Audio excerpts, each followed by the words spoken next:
Mwanaharakati kutoka Tanzania Maria Sarungi naye ameungana na baadhi ya Watanzania kusapoti kauli ambazo amezitoa aliyekuwa waziri mkuu na Jaji Warioba, ambaye amezungumza mengi sana kuhusiana na mauaji ya moto ndani ya Oktoba 29. Sasa hapa nimekutana ujumbe ambao alikuwa ameweka Maria Sarungi kupitia Instagram ya kwake, na hapa alikuwa ameweka picha ya barua ambayo alikuwa anaikusudia iwafikie Watanzania wote, na ilikuwa na ujumbe ambao pale chini akawa ameandika kwamba tumesikiliza alichosema. Kwanza ameanza kumuita shujaa Jaji Sinde Warioba na kusema kwamba tumesikiliza alichokisema Jaji Joseph Sinde Warioba, kiongozi mwandamizi wa Tanzania aliyesimama kulinda utawala wa sheria kwa umakini mkubwa alipokuwa serikalini na hata baada ya kutoka.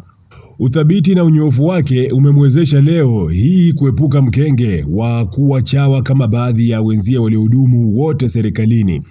Jaji Warioba ameonyesha wazi kwamba moja, kuanzia Oktoba 29 mwaka 2025, watawala haramu wa chama cha kigaidi CCM chini ya gaidi mkuu Samia Suluhu Hassan na familia yake kimeua raia wengi zaidi ya waliouawa wakati wa vita vya Kagera vya mwaka 1978 mpaka 1979 dhidi ya nduli Idi Amin Dada wa Uganda.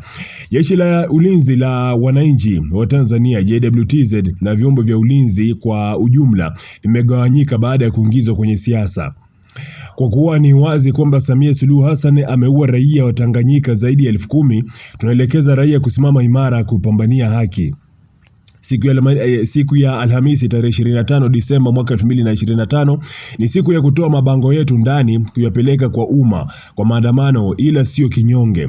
Zoezi hili la kuandamana litaendelea hadi utawala haramu wa Samia Suluhu Hassan, familia, rafiki na wapenzi wake, madiwani na wabunge feki watakaporudisha madaraka kwa wananchi kwa mujibu wa ibara ya 8 ya katiba.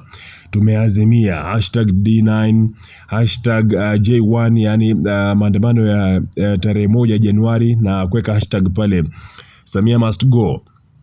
Ndio message ambayo alikuwa ameiandika Maria Sarungi pale chini baada ya kuweka barua moja ndefu sana ambayo unaiona sasa hivi. Sasa alichokuwa amekiandika pale chini kwenye caption ilikuwa ni kama amejaribu kufupisha ujumbe tu wa kile ambacho alikuwa kimeandikwa kwa kina kabisa kwenye barua yake ambayo alikuwa ameichapisha pale, na barua ambayo wenyewe alikuwa ameitoa tarehe 23 Disemba mwaka 2025. Amesifia juhudi za Jaji Warioba kujitoa muhanga kuwasemea baadhi ya Watanzania na kusema kwamba ndio jaji mkuu mstaafu pekee ambaye ameamua kuepuka mikono ama kuepuka mtego wa kuwa chawa wa serikali. Amesifiwa kama alivyofanya Jaji Mwabukusi Boniface ambaye pia na mwenyewe aliandika ujumbe mrefu sana. Kwanza na picha ilianza yeye anamsifia sana Jaji Warioba kwa ujumbe mrefu ambao alikuwa ameuandika, lakini Maria Sarungi na mwenyewe pia amesindikiza na hii caption ambayo umeiona, na kwake ameweka kama hamasa ya kuweza kuhamasisha Watanzania kuweza kuingia kwenye maandamano ya tarehe 25